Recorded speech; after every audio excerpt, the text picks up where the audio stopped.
A book that should not exist, a text older than the oldest scripture, sealed inside stone that should have destroyed it long before human civilization began. A relic so strange that the scientists who discovered it agreed, in private, that it could rewrite everything we believe about God, creation, and humanity's place in the universe. For decades, its existence was denied, but the whispers never died, they only grew louder, stranger, and more dangerous. Tonight, we are entering a mystery buried for 12,000 years, a book found inside a dead volcano, a message written in a language no human tongue has ever spoken, and a warning so terrifying that the world powers who studied it tried to erase every trace of it from history. This is the story of the Ashen Codex, the forbidden book pulled from the heart of Mount Sulis, and the chilling truth hidden inside its pages. Let's go deep into this one. The story begins in 1998 during a geological survey in an extinct volcanic field in the eastern Mediterranean. A team of geologists was mapping the layers of cooled magma around Mount Sulis, a mountain believed to have died long before the first humans learned how to farm. The volcano had been inactive for at least 8,000 years, some estimates say even longer. The team was drilling a core sample when they hit something impossible. At a depth where there should have been nothing but compressed basalt, the drill bit struck a hollow pocket. At first they assumed it was a magma chamber, but when the drill was pulled back up, stuck to its metal teeth was something that made no sense. Thin flakes of carbonized material with markings on them, not cracks, not natural patterns, they were symbols, writing. The team froze. Writing should not exist in sealed volcanic stone. The drill operator wiped the flakes with his thumb, they smeared like ashes, but he swore he saw characters repeating, a spiral shape, a crescent shape, and a symbol like a circle split perfectly down the middle. This discovery triggered immediate panic among the team because it meant one thing. Someone, or something, had put an object inside the mountain before it hardened. Within a week, the entire site was taken over by a government task force. The scientists were dismissed, the area was blocked off, and every remaining sample was confiscated. All official channels claimed the discovery was a misreading, that no writing was found, and the incident faded from the news. Except the story wasn't over, because 2 years later, in 2000, an anonymous geologist leaked a single photograph. It showed a rough slab of volcanic stone split open like an egg, and inside was a tightly sealed cube of perfectly preserved metal, unlike any metal registered in modern databases. Inside that cube was what looked like a book, but not made of paper, leather, or clay. Its pages were sheets of something that looked like metallic ash, woven together like fabric and somehow unburned inside a volcano. The leak shook the archaeological world, and the government denied everything again. But this time, the denials didn't matter, because by then, the artifact had already been secretly transferred to a private research lab. That lab later confirmed something terrifying. The book was real, and it was older than any known civilization. The scientists called it the Ashen Codex, and this was only the beginning. The codex was made of nearly weightless metallic fibers, thinner than human hair. Despite looking fragile, the pages were nearly impossible to tear. The material did not match any known metal, and the writing wasn't etched, it was infused, as if the symbols were grown into the material itself. The language was completely unknown. No resemblance to Sumerian, Egyptian, Hebrew, Proto-Indo-European, or any early human script. The symbols repeated rhythmically, almost musically, like the language itself had a pulse.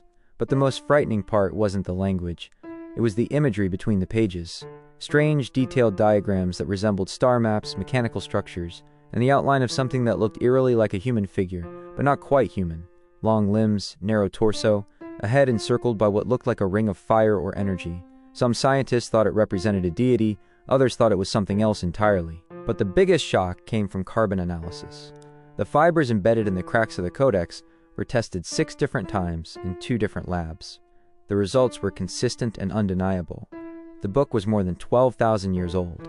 That means it predates the pyramids, Sumer, Göbekli Tepe, Mesopotamia, and every known complex civilization on Earth. Humanity wasn't supposed to know how to write at that time. So how did a fully developed written language end up inside a dead volcano from the Ice Age? And who wrote it? Translations were slow, but one linguist, Dr. Ilara Quinn, made the first breakthrough in 2002. The codex had repeated sequences at the beginning of each chapter, like a title or invocation. She decoded the opening line. It read, "The first ones walked before the shaping." That single sentence set the entire research team into chaos. It suggested humans were not the first intelligent beings on Earth. Another translated phrase said, "They fled the skyfire and sealed the memory in the stone womb." Skyfire, sealed memory, stone womb. Was the volcano the stone womb? Was the book hidden intentionally to survive a global disaster? Then came the symbol that terrified the entire lab. It appeared in the book more than 30 times, a sphere surrounded by 12 lines descending toward it. At first, the team assumed it was a sun symbol, but a physicist on the team recognized it immediately. It was a diagram of an asteroid impact, an object falling from the sky and striking Earth, and the surrounding pages described it in chilling detail. Massive waves swallowing entire coasts, a winter of ash that lasted a lifetime, firestorms that erased forests and people alike. According to the Codex, the first ones predicted the event, built protected sanctuaries, and tried to preserve knowledge for whoever came next. The scientists stared at each other in disbelief, because the Codex seemed to be describing something real, something we know happened. The Younger Dryas impact, a massive cataclysm around 12,800 years ago, believed by some researchers to be caused by a comet or asteroid that struck Earth and triggered a global collapse. Was the Ashen Codex describing that exact event? If so, how did the writers know? How did they survive? And how advanced were they? But the sudden impact theory wasn't the most disturbing part. In Chapter 4 of the Codex, a new character appears, a figure referred to as the Watcher in the Deep. The Watcher is described not as a god, but as a guardian, a witness, something that survived long before humans. Its purpose was to observe, warn, and, when necessary, intervene. The book said the Watcher walks in the places where fire sleeps, a clear reference to volcanic regions. The writers of the Codex seemed to believe they were being guided or warned by an intelligence far older than their civilization. The researchers were divided. Half believed the Watcher was a mythological figure representing nature, but others believed it referred to something else, something real, some kind of ancient intelligence with knowledge of cosmic events. There were also descriptions of the Fallen, described as beings who turned away from the Watcher and sought the sky that burns. This section sent chills down researchers' spines because the language resembled early proto-biblical stories about the Watchers and the Nephilim, ancient beings from the Book of Enoch who descended from the heavens, shared forbidden knowledge, and were eventually destroyed. Was the Ashen Codex describing the same beings hinted at in ancient Jewish Apocrypha? If so, what does that mean about our early history? Were these myths actually memories of real events? The more the scientists read, the more they realized the Codex was not just a history book. It was a warning that repeats across the final 5 chapters, a warning written in increasingly urgent phrasing.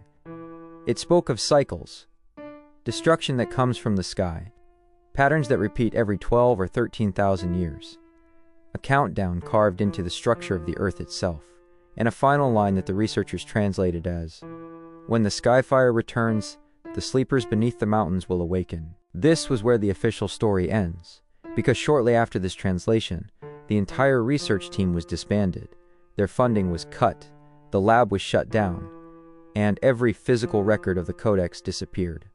Some members attempted to speak out. They claimed the artifact was seized by a multinational intelligence group. One researcher insisted that the Vatican took possession of it. Another said it was moved to a classified military facility. No one knows the truth, but here's the part they couldn't hide. In 2004, Dr. Alara Quinn went missing. Her last email, leaked years later, contained a single sentence. They found the pattern. Do not trust the Watchers. After that, radio silence. So what happened to the Ashen Codex? Why was it buried in a volcano? Why does it describe an ancient civilization wiped out by a cosmic disaster? And why does it warn that the destruction comes in cycles?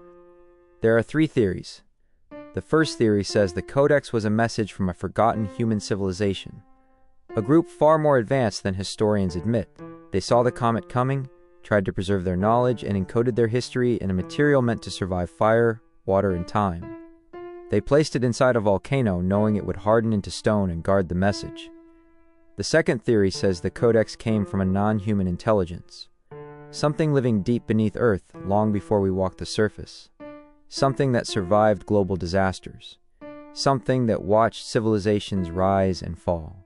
Something that warned the ancients, then warned us. The third theory is the most frightening. The Codex wasn't a warning from the past. It's a countdown for the future, a record of cycles repeating every 12,000 years. And according to that timeline, we are living at the end of the cycle right now. Scientists today talk openly about increasing asteroid activity, unexplained solar phenomena, magnetic field anomalies, and geological instability, the very same signs the Codex describes. So the real question is not who wrote the Ashen Codex. The real question is, why did they think we needed to read it? And what exactly are we supposed to prepare for? Let me know in the comments. Do you think the Codex was written by a forgotten human civilization, an older intelligence, or something else entirely? And if you want more deep mysteries, hidden truths, and stories the world wasn't supposed to remember, hit the like button, subscribe, and turn on notifications so you don't miss our next episode. This is Call Me Bash, and the world is a lot stranger than they want you to believe.